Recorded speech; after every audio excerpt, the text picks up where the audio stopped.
Hi, everybody. Welcome to another Dental Talk 360 podcast. So happy to have you guys. Today, I have the pleasure and honor of having Dr. Bradley Ross of South Florida Periodontics and Dental Implants. It's a pleasure having you. Thanks you for being here, taking time off your families to hang out with us here and talk about teeth. Yep. So talk to us a little bit about your genesis. Where did it start? I've known you and your dad for many years, decades now, and I just want the audience to kind of have a little background of yourself and where is it that you practice and what got you there. Right. So I work with my dad in our practice in South Florida in Miami, and he started our practice in the late 70s, one of the first periodontists in Miami. I kind of just followed suit through, dental school, went to Perio. I did not work with him when I first came out. I was working for a periodontist in Fort Lauderdale. Then I did a little bit of freelance, worked for companies. I've kind of done the whole gambit of different ways that a periodontist can work. We're independent contractor, all those kind of things, and eventually decided to come back down to Miami. And I joined him, and I've been with him since about 2013. And then my brother's also an orthodontist locally as well, so it's kind of cool. The whole family's in the business, and my uncle's a periodontist in Philadelphia. His family's his kids, his wife, pediatric dentist. But yeah, so I've been in our practice since 2013. Slowly going from like 2 days to 3 days a fortnight. Now I'm full time for the past 8 or 9 years, and just been building the brand in Miami. It's exciting. It is a family affair, and a shout out to your brother, Dr. Greg Ross, which is just an awesome orthodontist in Miami. How have you seen? Because obviously now we've been doing this for almost 2 decades. Mm-hmm. How have you seen the practice of periodontics changing in the aesthetic world with materials and just what patients are desiring as opposed to when we came out in the mid to late 2000s? Right. It's an interesting topic because with regards to like soft tissue grafting or, if we're talking aesthetic crown lengthening or really periodontal plastic surgery, there's been a lot of advances with materials. There's also been some things that have not really panned out the way that I think people really wanted to. I have patients that come to me and say, I want this procedure. For example, I want a procedure like pinhole or something like that. And it may not be what they really need. And sometimes, like you guys all know, if somebody wants something, it may not be the right thing. Someone comes to you and wants a veneer and they need a full coverage crown. Like you don't just do what they want because it may cause more problems. Sure. So my journey in periodontics has shown me, and one of the benefits I have of working with my dad is I see things that work not just like over the next 2 years, but things that have worked for 40 years. So I go into hygiene and I check patients and I'll see a free gingival graft, which is the least aesthetic, but those things last literally forever.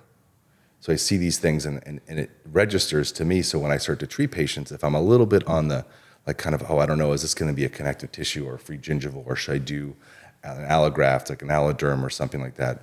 In my head, I'll think of that, like that one particular case that I saw that was a 44-year-old free gingival graft. And I'll say, okay, like I can do something that may work for a little bit. And then if I think it may revert, I shouldn't do that. Maybe I should do something that's maybe a little bit less aesthetic, but it's going to last this patient their entire life and they never have to do another surgery with me again. They'll be happier. Like, and so some things like that, get into my head. And I do get a lot of patients that come to me that'll say, I want pinhole. And I'll have to describe to them what it is, how it's advertised or taught, and where I believe as a periodontist, the flaws are and how to advance it from, because we've been doing procedures like that where we have a small little incision and we can go underneath the tissue and move things without flapping it that have different names other than pinhole, but we add different materials and they do better. So one of the questions that I have nowadays, okay, so for some of the listeners that don't know, periodontist is anything that has to do with tissue and bone. So, we do a lot of cosmetic dentistry, and a lot of the times the teeth have recession and things like that, or we want to make the tooth big longer, and then we need to, change the how do you call the it? gingival zenith. Yeah, the anatomy, and changes the architecture of everything to position things where it's supposed to be in the correct place. So do you feel like you're getting, like dentists, the communication between the dentist and you, do you feel like most dentists are just like sending you something, they're like, please save me or do this, or do they have more like of an intent into what they're doing in their process? I think it depends on the dentist. I think that there are some people that do things and then we play catch up, but the dentists who are thorough, who are comprehensive, who have the ability to kind of look beyond just, hey, I'm going to do this procedure and get paid for this procedure. With those, everything's always very well planned. For example, with you guys send me pictures, or we'll talk about a case. I'm doing this case. I want the gingival zenus on these teeth to be different. How do we proceed? Or, I have other dentists that I work with that'll call me and we'll go sit down and we'll, plan it out with, whether we're using like Smile Design or something like that. And we'll sit down and we'll walk out the steps. But in general, those cases all go much smoother if we do them like pre-planned in the right order versus playing catch up. Because like a lot of the cases that we do together, I'll see some cases that are everything's done, the veneers are done, and there's a small little area, and we can work like in a fine level. We can work and make those things work. But if somebody comes into me and the tissue's like screaming red, like all of a sudden we're trying to fix an invasion of biologic width, and things are going to change, and you're going to have to redo all your work, and then it just sucks for everybody because it's more chair time for you, it's more cost for you, it's worse on the patient. So the answer to the question really is it depends on how comprehensive, how great the dentist is. No, I mean, I kind of like walked you into that question because something that we emphasize a lot in the podcast and to our listeners is the fact that we always recommend them to go to the correct person. When we do our treatment planning, we all work at a very high level. And one of the things that we pride ourselves is in that, and that we always teach, is that you have to have an angle in mind. And when you plan correctly from the beginning, things go smooth. And dentistry is sad that a lot of what we see, it's people just kind of playing it off, or they don't know where they're going and they're just trying to jump into something just because they can make an extra buck. And then they find themselves in these horrible situations, and then sadly it affects the patient. So for example, like we work a lot, we send you a lot of our cases, and a lot of the times that you've seen it, that we send you like a finished product. Like we finish the veneers, finish the case, finish everything, and then we're telling you, this is what we need, this is the end result, work around that. And then we kind of let obviously what procedure is best, what technique is best to achieve that goal. But it's a two-way street in communication, and it's us letting you know our vision, where we're going to go, what we want to do with the patient, and then sending you the patient, and the patient should trust us enough that now they're not coming in and telling you, oh, I want you to do this procedure because I read it online. Instead, they're like, I put my trust in you and just make it look great. And that goes back to what we always talk about, which is training, right? The dentist needs to be trained, had the formal education to be able to understand these topics. So gingival tailoring, when you're looking at a case, like if you're worried because you have big teeth and your dentist increases it that way, sometimes that doesn't work. It depends on how your smile profile is, and it's looking at somebody holistically, which is the most important, is facially driven aesthetics. So we're looking at the patient, we're measuring the gums, we're making sure that everything that we're trying to do will work without causing more harm.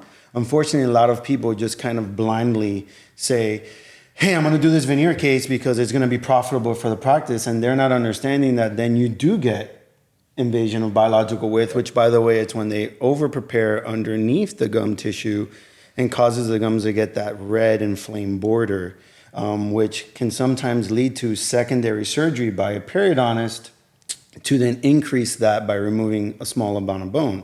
So for listeners and patients, that's scary. And they didn't necessarily put themselves in that position. They were trusting a doctor that they thought were knowingly how to do that, but didn't. So that's why having the community approach, I call, of having specialists within the practices of aesthetics in order to communicate back and forth to achieve the best end goal possible from the beginning, before you even prepare the teeth for the veneer or crowns, is the most important, but that leads back to education always. Well, for you, you mentioned, you have people come in, they'll send you something, and they invaded biologic width. It was poorly planned from the beginning, and you've seen a couple, I've seen a couple where the veneers are bad, aesthetically, they don't look good. The planning of that was poor, the occlusion's poor, but then the tissue, like we have a pretty good communication when it's like, hey, I'm going to raise this tissue this much on this tooth, and then you're ready for that to come in. But when you're doing that on the revision side, where it's like, okay, now we're playing catch up, now we don't even know where we started, and now you're trying to find a spot. How often are you seeing that now versus maybe earlier in your career, where veneers in Miami generally aren't great? So we see a lot of those redos with soft tissue being involved, and poorly done. So are you seeing an uptick? Sorry. Are you seeing an uptick in like revision crown lengthening type cases? Because we are seeing a pretty good amount of that, I'd say. I see a lot of that with posterior crowns. Okay. There's not like a large amount of dentists that do these kind of cases I don't see a lot of them. I do have some. I definitely do the most with you guys, because you guys your practice is so aesthetically driven, which is honestly, it's awesome. Mm-hmm. I've told you guys about the quality of the lab tech, the porcelain that comes out of the ceramic. It's amazing. But I see a lot of posterior stuff, and whether it's because the crowns are prepped too close to the bones, they go into the tissue, they cause that reaction, or something to do with open margins or whatever it may be. I'm seeing. I think I'm seeing more of those because I think more people more dentists want to become these aesthetic-driven doctors, but they don't have the same type of training. Mm-hmm. And especially with the APA practice in Miami now, other dentists are trying to enter that market space. Mm-hmm. And I'm assuming they're like, well, I could do it the same for less kind of thing, but we all know how that generally goes. Is always that's where problems always are, right? The tricky thing with those cases is always, especially if it's aesthetic, is if I get a case and someone just spent a ton of money on veneers, and there's that problem, and I have to revise, the chances are that I'm going to expose margins, no matter how clean I can do it. The chances are. And if the margins aren't, like if the porcelain or ceramic is not really, really great, then you're going to see delineations of where they meet the teeth, and then it's an aesthetic issue. Mm-hmm. And so then it becomes all communication, and it's me talking to them, talking to whoever the dentist is, if they're still involved. Yep. But even with you guys, when we do cases, if you send me a case that's been finished, we both will talk to the patient about, look, there is a chance that you may have to do some minor revisions, and you guys all know that when you send them over, and you guys are talking with the patients, like, hey, if I have to redo something, I'll redo it. Yeah. But my goal with the cases that aren't as severe is try to make it so that I can keep everything aesthetically good with the restorative part, and just make everything healthier. Got it. And it's an important thing to understand how periodontics, for our audience, and the gum tissue is so crucial in a case. You could have nice porcelain, but if sometimes those heights of your gums, which what we call our zeniths, are off, or it kind of looks like a ladder or a step ladder, aesthetically and visually, it's going to look off. No, I always say that you have to plan that the cases, forget about, the veneers need to be nice and all that, but what gives the beauty to a case is that nice symmetry of the gums. Is that white, balance, or pink and white? Pink has to go with the pink and white, exactly. Yeah, you have to have that good balance. You stole it right out of my mouth, bro. Oh, God. But this is one of those things, like the pink is so crucial for aesthetics in anything, implants, veneers, any of that stuff. It's so crucial for two reasons. One, like you're saying, the aesthetics. Two, what happens with it in a year and 5 years and 10 years. If you've got really thin, frail tissue and you blow on it, it's going to recede. Mm-hmm. So like a big part of these cases is making sure that tissue is healthy, and the thicker it is, the better the cases are going to do. Well, I think that's also kind of something that in the aesthetic world that gets lost to doctors and to patients is it's not just I want it to look this way so we can just do it. the biological functions of this precede anything. We have a quote that says, "A tissue is the issue," and it has to be, But it has to taken be right. care of. It has to be done correctly, and that goes back to the same thing with occlusion. Like you just said, you have thin tissue, and you're slamming onto that tooth. There goes your It'll gums. cause, It's gone. cause recession. Correct. So I think that there has to be a balance between getting your beautiful outcome and then biologic health, which if you don't have biology, you're not going to have your beautiful outcome. No, matter you're what. not. And we see a lot of that. We see all these veneers that were done, not to mention, different places, different countries, because they're cheaper. And we're seeing them a year down the line, and the gums look awful. They're bleeding everywhere. Just by breathing next to them, they're bleeding. They're having pain. The margins are not closed. They're having sensitivity. Veneers popping off. And not to mention the aesthetics are just horrible. And the reason being is that nowadays anybody is a cosmetic dentist. All it And what takes is that for- causing? I've seen Yeah. patients have increased bone loss, losing teeth, which then lead to more invasive dentistry. Yep. Right. And one of the things that I'm sure that you understand is you plan to cut one time. Oh yeah. Because multiple surgeries by a periodontist, the success of that outcome gets smaller and smaller and smaller, especially when someone has thin gum tissue.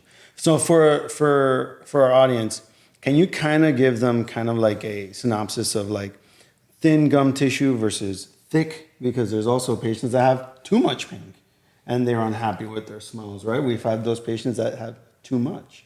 And now we're trying to remove a little bit of that or help that or tailor that to kind of create that perfect smile design. Well, so you're talking about two different things. So one, if we're talking about the thickness or thinness, which is called the biotype, that's a component that we look at, and the way we measure it, one way we measure it is we use a probe, like you're probing a patient, and you can kind of see. If you can see the probe through the tissue, you have a thin biotype, and as you do more and more of it, you can kind of just look and know. But the thicker the biotype, which is, we're going to go horizontally, if you will, the more stable, the stronger, the better the tissue will uphold, will kind of last or be able to tolerate things that are around it. The second thing you're talking about is the amount of tissue, I guess visually we'll say. Vertically. Right. So we could say what's called a gummy smile. So sometimes someone smiles and you see all these teeth. And another time you'll smile and it looks like a shark, where you see just tons of gum and it's small little teeth. And that's usually something called altered passive eruption, where part of the clinical crown of the tooth, which is the white, the enamel, the white part of the tooth, doesn't fully get out of the gum and sometimes doesn't get out of the bone. So when those things happen, there are a couple things we can do. I treat a lot of kids because of my brother's an orthodontist, and he sees a lot of these cases, and he'll send me patients that are in braces, and the parents or the kids will think that they're not brushing well because the tissue's so much, but it's really not their fault.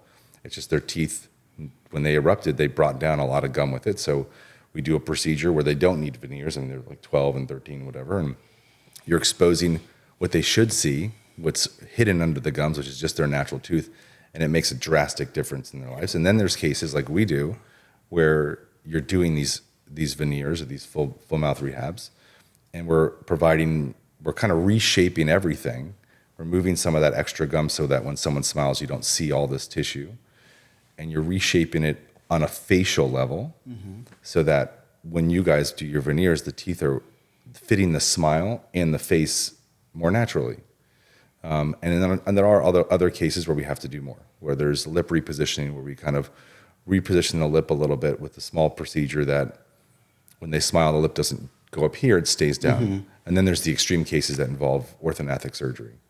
But that particular example is getting rid of just the gummy smile and providing like a more natural way of the smile should look.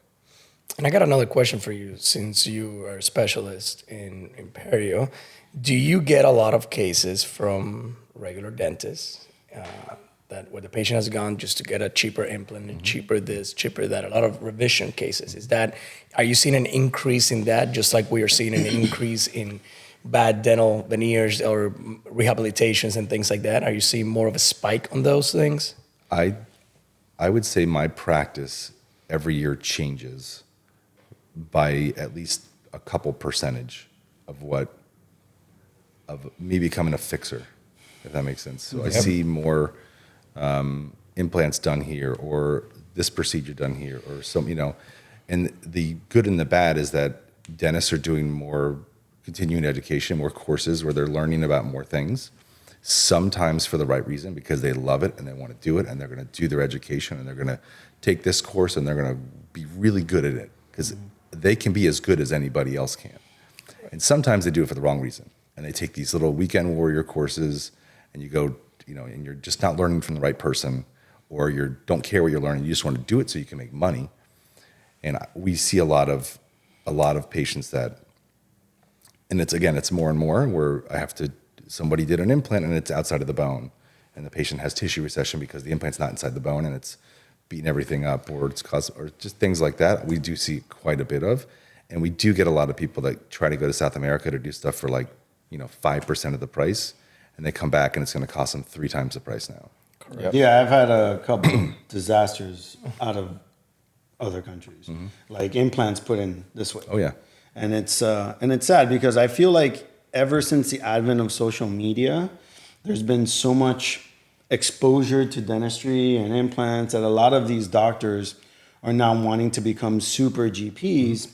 And not only is it hurting the specialty practices in many ways, the smaller ones, but it's causing our patients to have a lot more issues, right? Because they are doing it for the wrong reasons. They're not trying to be amazing. Like I could count with one hand general dentists that do only all-on-4 implant, screwed and retained prosthesis that are very good. Yeah, one of the problems with this whole concept is it's not that like someone wants to be a jack of all trades. Like I said, there are general dentists that can do surgery really well, that can do implants really well. The real problem is that patients have no idea what they should have, right? So they go somewhere and they just assume, hey, you need a root canal on number 2 in your mole or whatever. I'm going to do it for you. Oh, okay, great. Like I can just do it here. That's awesome. I don't have to go somewhere else. Where in reality, if that doctor doesn't have a microscope or isn't good, whatever it is, they just don't know, and you don't know until you know. Yep. And then that leads to a lot of legal issues, right? Like where the board will look at you and say, hey, what stopped you from sending that person to see an endodontist or a periodontist to do the procedure? And then it's putting yourself at a risk. So I'm always in the belief that you double down on what you're really good at, and then you just go for that. A lot of people are trying to expand their scope and keep going. And what they're not realizing is that it starts base level and then you slowly work your way up. But even for me, I've been practicing 16 years and there's procedures that I no longer do. But it's the whole concept of now it became like the super GPs, where like it's this general practitioner, like, the 3 of us are, you're a specialist, that want to do everything. And for the most part, it's good to take the training because for example, as a cosmetic dentist, I understand all the fields of dentistry. And there was a point in my life where I wanted to do it all. But I took some of the best courses. Like I didn't just take a weekend course here. Like I took many, many hours. I was spending over $50,000, $60,000 a year just in continuing education courses. So I was learning all these things and I was trying to implement it, but it's like everything in life. Like it's just not possible for you to be the greatest at every single thing. So you have to, and it comes with experience. It took me 3-4 years of doing everything and just realizing that like, hey, it's better if I just double down on this. I have the knowledge of everything else. So when I have a conversation with you, it's not a, hey, Brad, like, what do you think I should do here? Like, I did this. And no, I'm just going like, hey, I did this. I need you to do this so that we're all on the same page. So being a super GP in the fact of understanding everything is great. Doing it all, I'm sorry, but you're just not going to be able to be the 1,000% at everything. Now, if you live in a rural area where it's kind of like more of a service, now you're given a different type of level of dentistry. You're mainly helping people doing basic needs so that they have a good oral health. And yes, sometimes, this is very useful for patients, but at the level that we do dentistry, It's not. It's something that, Michael Appa, it's not, does veneers and full mouth rehabilitation. Understand, he does his lane, but you never see him do a root canal or taking a tooth out. You can't be great at both. Well, I think the pendulum is kind of getting towards that peak of everyone's a super GP and everyone can do everything. And like you said, you're seeing more and more, you have to fix it all. It's going to swing back to where people are like, maybe I should be doing this. And you do my perio and Faustino does our endo. Like, Well, it's going to have to come back at some point. there's two things. One, I believe that anything you do in our field, for example, if you do it, you should know how to fix it. Yeah. Okay, so if you're going to do a procedure Y, you've got to know that if something fails or goes wrong or you have to revise it, you've got to know how to do it, because you can't just call your local endodontist and be like, save me, because at some point that gets old. Yeah. And it becomes a problem. Two, with what you were just saying, I'm just kind of blanking on what you just said. The pendulum. Right, swinging so- back to normal. I think that in medicine, everything's very highly regulated. A cardiologist is not going to do a spinal surgery. In medicine, the only person that can administer anesthesia is the anesthesiologist. You don't have an ER doctor doing also, right? In dentistry, it's not regulated. In dentistry, the clinician can also provide the sedation. So, which is, from a safety standpoint, how do you focus on two things, especially when one of them is, you basically have someone's life in your hand, right? Because if that goes wrong, it goes wrong. Yeah. Yes.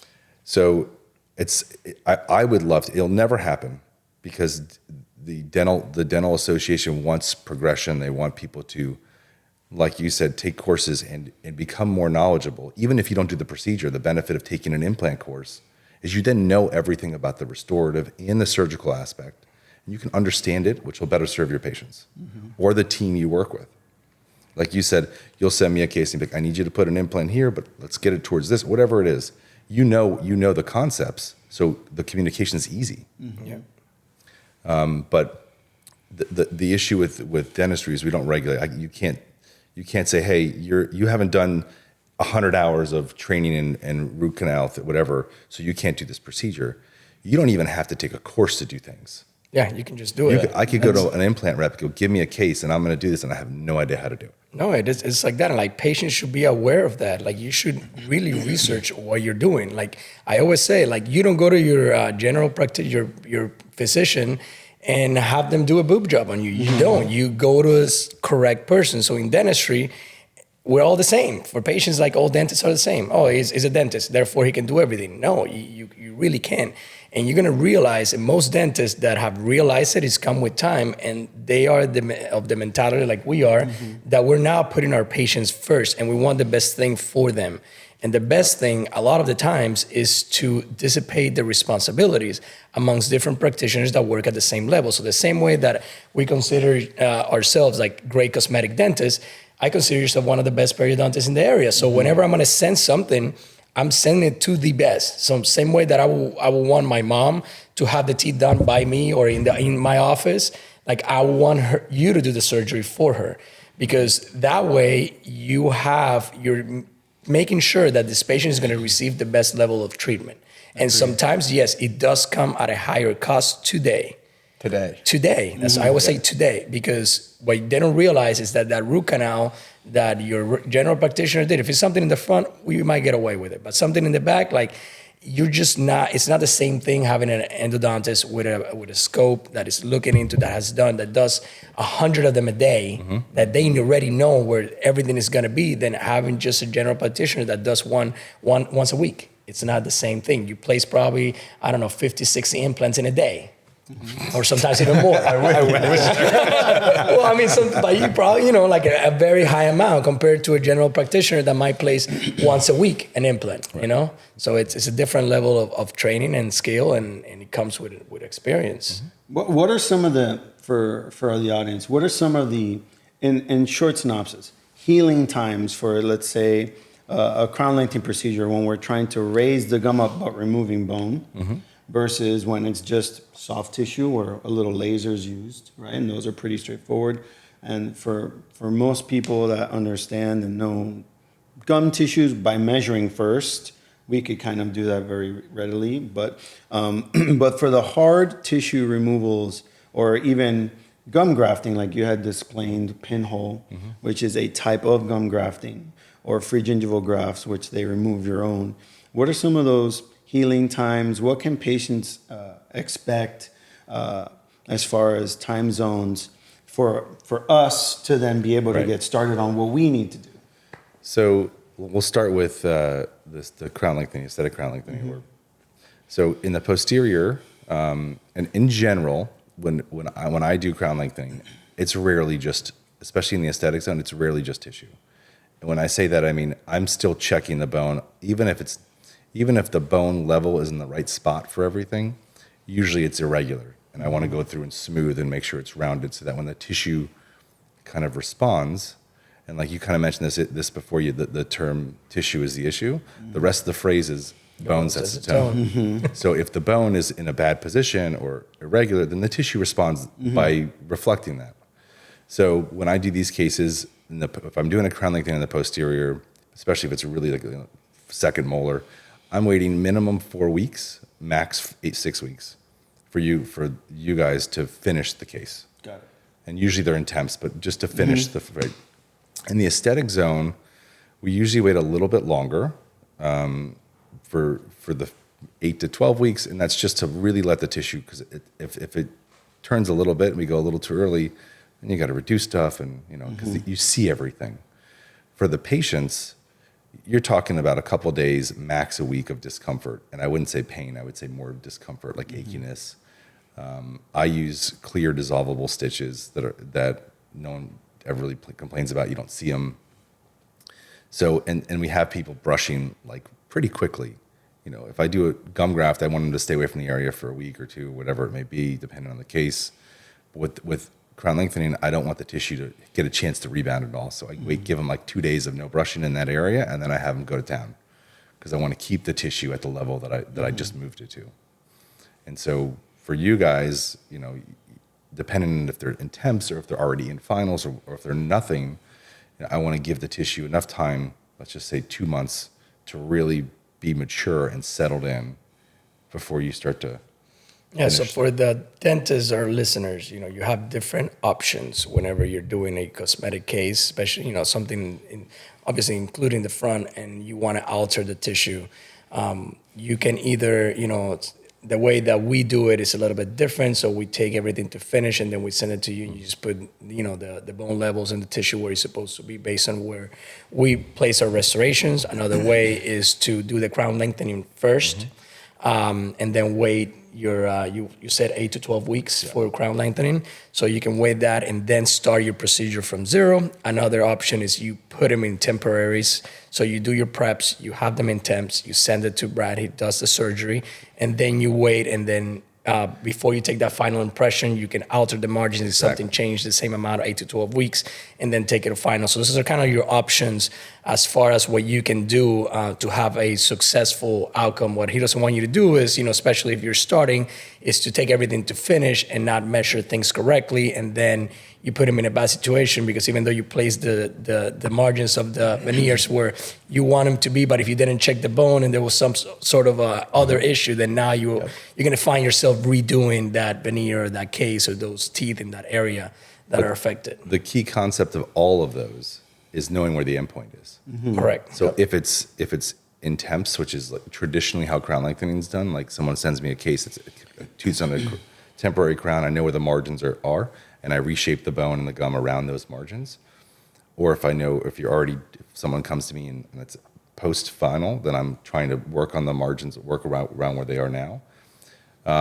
Or if it's a case that comes in and it's from scratch, someone comes in, severe bruxism, severe wear, and we're trying to rebuild, and I've got to change the tissue, we get together and we make a plan. We have a design. And whether I'm using certain instruments or I have a stent made from a lab beforehand to show me where your margins, where your crowns are going to go based on your wax up or your builder digital workflow. And then I rebuild with those guides around that. But either way, I've got to know what the endpoint is. Well, I think that everything you just said really keys on, like anything else, the communication in dentistry from dentist to specialist to ceramist to whatever, if you can't get that settled, you have no chance of really a successful outcome.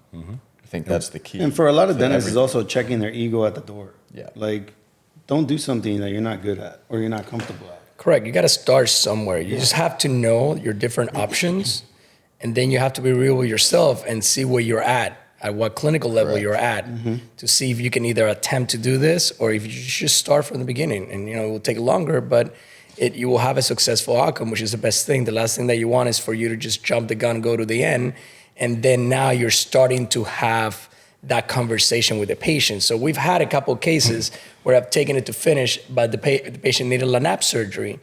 And, in this case, it's a patient that had a lot of emotional trauma from her teeth. It's somebody that was not happy, somebody that really wanted to have this procedure. And I felt that the best way for me to motivate her to do all the treatment, it's to take her to finish. But since the beginning, she understood that this type of surgery, LANAP, like you're gonna have a tissue retraction that there's no way of saying it's gonna be here or here, it's gonna be more or less around this area. But she understood that if something were not perfect at the end, I was gonna redo but I already told her from day one. Yep. We had this conversation. I took her to finish. She knows that if things are not perfect, I can just easily just redo and put everything where it's supposed to be. And a really big thing, especially for dentists that are coming out, that are starting to practice or joining, is that at the end of the day, this is not about how good your pictures are going to look on social media. This is not about how cool of a case you're going to call Vince and say, "Oh, dude, I just did this." The most important aspect of all of this is that there's a patient on the other end of this. It's not a number. It's a person.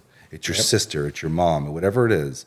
And the happier they are, it's all going to trickle back to you. If you get a case that goes well and the patient sits in your chair one time or whatever, and they're happy, then it's going to come back to you. You're going to feel good about it. Your practice is going to grow. Because the worst thing that happens is something doesn't go wrong because of whatever. You didn't plan well. You didn't sit down and just cross your T's and dot your I's, and things go wrong, and that patient has to sit in your chair 4 or 5, just like we were talking about before the podcast. That person has to come in more, and then they get upset. And then if they get upset on a small level, they write a bad review about you, which sucks because it's on the internet and it does affect your practice. On a bigger level, it starts to affect you. They're upset. It eats at you. It does. It really does. And all That's of a sudden, what you it's take home. then you don't sleep. I mean, there's some people that can just brush it off. Not me. And if something goes wrong on somebody, I don't sleep. And if you can prevent that from happening, you are going to have a happier life, a happier practice, and you're going to be a better clinician because of it. 100%. I couldn't agree more with those statements. And it's difficult to see when patients are extremely upset coming from another practice too, that now you have to diffuse that. And then it's also rebuilding trust, because a lot of people have had bad experiences as kids and what have you, but when they have a traumatic dental experience, and then you are the one that has to tell them and convince them, hey, you can trust me. It's very difficult. They've heard it before. And they've heard it before. They've heard it and before. it's as a clinician, to me, and as a person, I think what the practicing dentists or specialists need to do is really sit and listen to that patient, what happened, and address their concerns.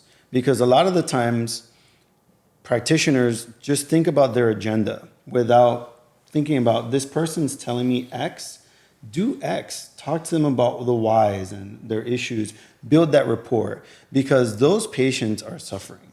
And when you don't listen or you brush it off, they know. And that's a very difficult position to be in.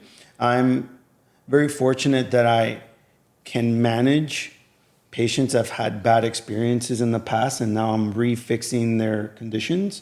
And it's something that I take pride in, then seeing them after and them saying, thank you. You've changed my perspective of dentistry. You've changed my perspective of the profession in general. And you've made a difference in my life. It's impactful. And that's something that goes without saying is the most important, right? Because what most people don't understand in dentistry is that is the ROI.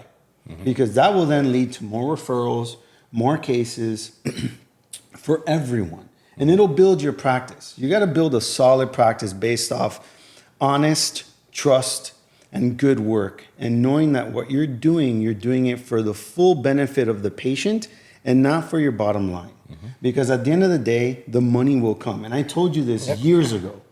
So when I first met him, I was like, in the beginning, do as much, get as good as you can, post, talk to the patients, build relationships, and build that now, because later it'll pay dividends. And sure enough, it did. So it's just a matter of that understanding. So I really applaud you for saying that, because I feel, you know, with my involvement with Bulletproof Practice with Dr. Spodak, which is one of my partners, I see a lot of dentists that are unhappy, but they're unhappy because they're not doing things the right way.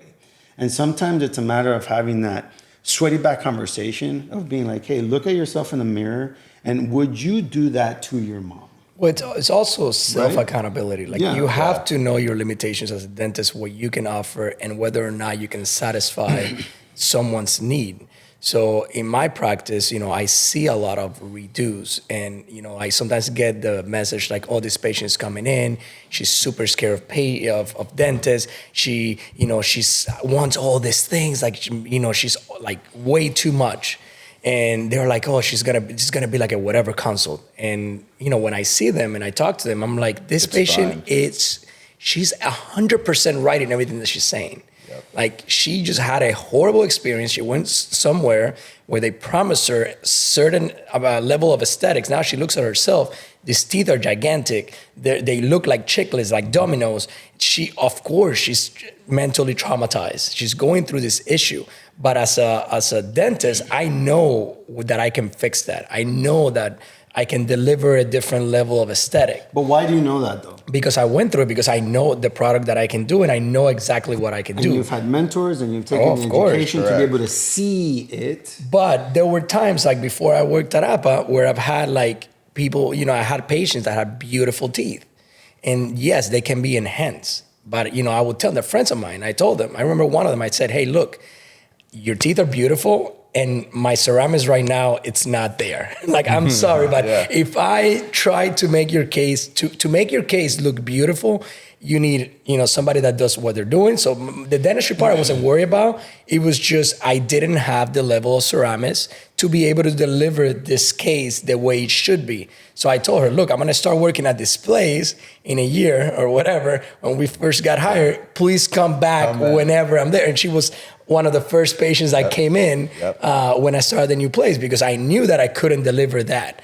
And that's what a lot of dentists, they just tell patients it's gonna be okay. The patients have these tempers that look horrible. They don't like it. And the answer from the dentist is like, don't worry, the final's gonna be better. And in reality, it's not. It never is. You send bad, you receive even worse back. So you just, So what is an advice that you could give patients that have undergone treatment, had great veneers, their tissues are looking great? What are some recommendations that you would give them to maintain the health, to keep their gums viable and healthy? Because we've all had those patients that do the case and they're gone. They disappear. And then you're like, I needed to see you for your cleanings and keeping up. So what are some advices that you could give them, and even give us, to be able to communicate of that? So we were kind of like touching on that earlier with, when we were talking about the pink stuff. And then also before we started, we were talking about a case where someone keeps breaking stuff, right? So, you know, just because you go and and this goes for anything, this goes for anything except for essentially dentures in the mouth, all on four, implants, veneers, like, you're not done. Like, this is something that you just, especially with these full mouth cases, you invested a lot of time and money into. And in a weird way, this is a weird analogy, but like, your teeth are kind of like, not your teeth, but veneers, crowns, implant, everything, they're kind of like tires. Like, and if they can get worn, they can get worn down if they're not like with the mouth. If you're obviously you don't wear like a tire does, but with a car, you buy a car and it's not like, hey, here's your car, you're done, go away. You know, you have to do maintenance. You have to, like, things can break, things can get worn down, right? So what I try to tell people is, you just spent, whether it's $10 or it's $1 million on whatever this work is, it's your mouth. People see it, you see it. This is your smile. Like you've got to come back in for follow-up. You've got to come in for cleanings. Like the basic thing is you've got to come in, whatever you guys set, whether it's every 3 months or 6 months, whatever it is, I got to see you for cleanings to try to keep these things and everything around them that supports them healthy so they last you as long as they can.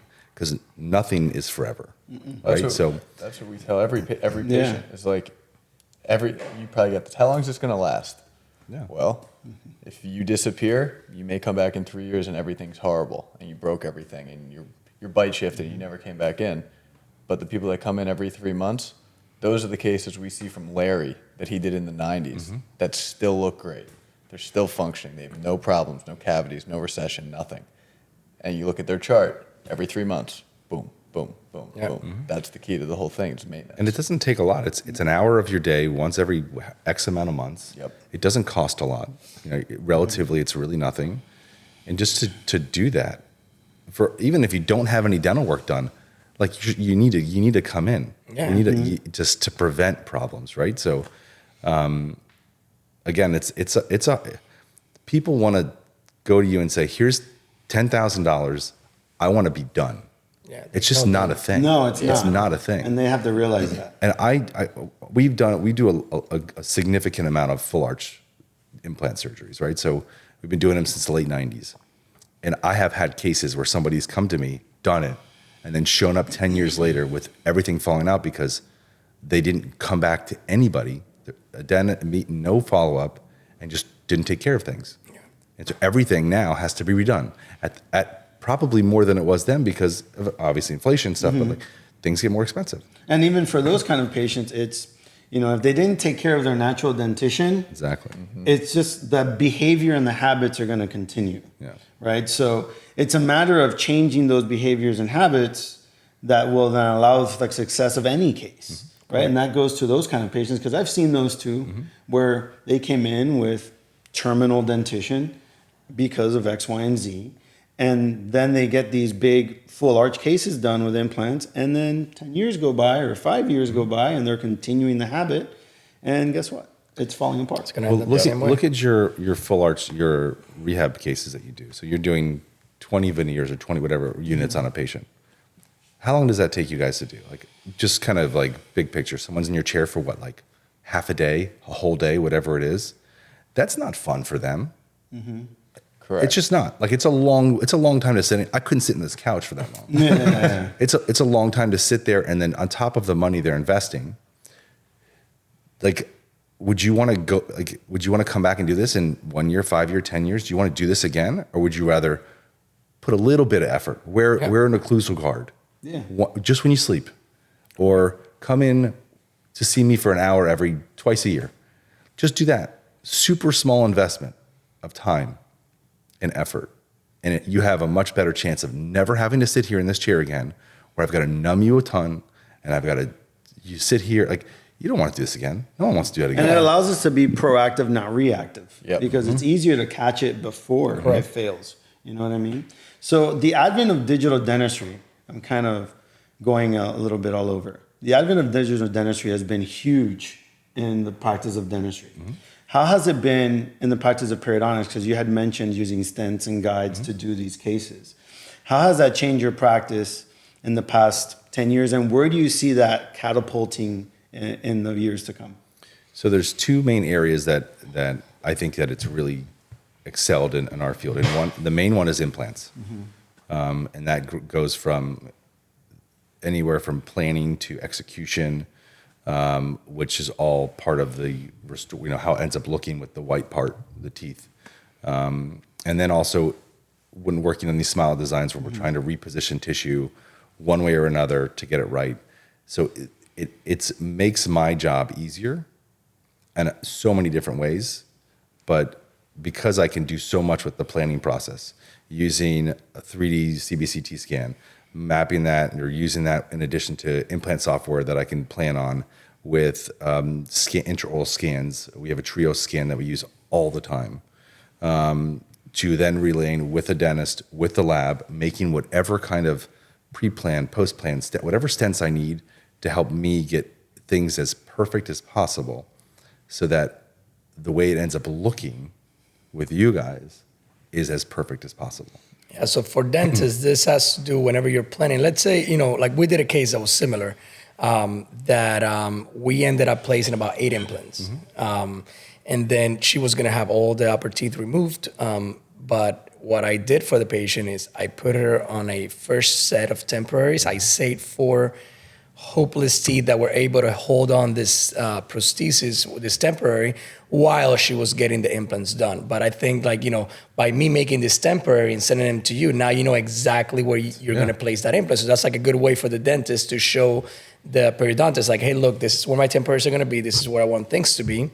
Place the implants around this, and the patient can wear this prosthesis, this temporary in PMMA, while they're healing, because once you place the implants or the surgery, you're going to take a couple months there, 4 to 6 months, whatever, and then they're always going to have something, because it's very traumatizing for a patient to literally lose their teeth, and that's what a lot of dentists, they just take the teeth out, put it partial. That is a big hit. It's a hard phase to go through. Yeah. Exactly. It's and you got to think of patients. Like, if you can come up with these techniques of strategically saving hopeless teeth to be holding these temporaries, you're doing such a great service to patients, because I'm telling you, walking around without smile, without you being able to smile to your loved ones, or being scared, wearing a mask and things like that, because they just take all the teeth out.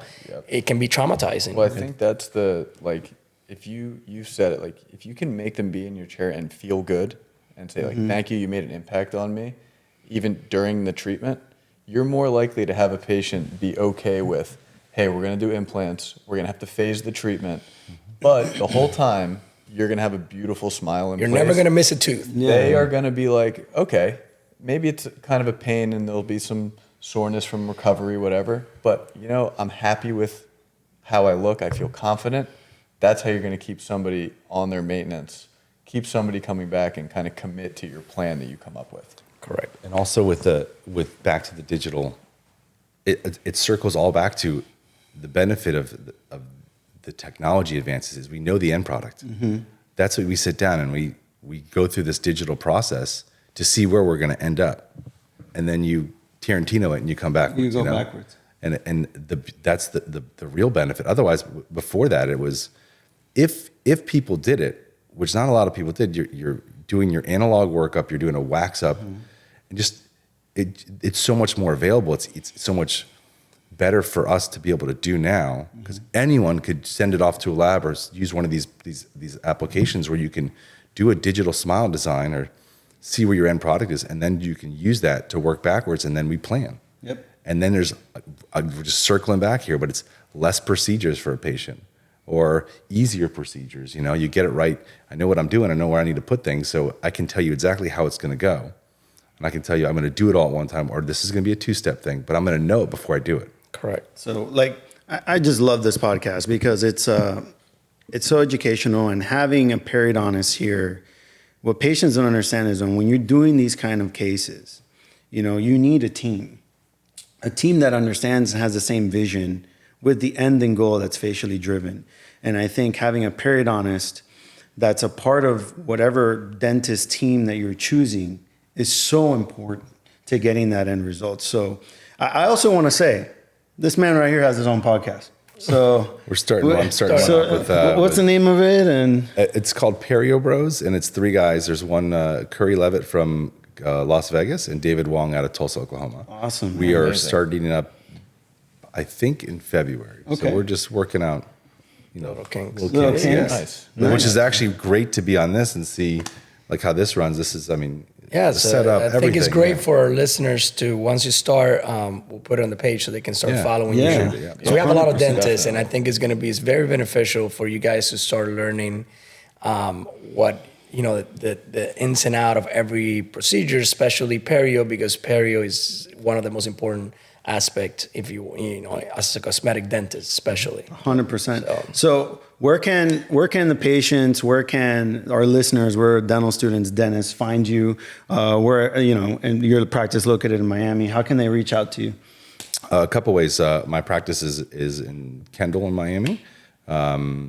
they can call the office 305-270-1350. We're gonna have it right there. Yeah. That's right. They can reach out to me on Instagram. I'm at South Florida Perio.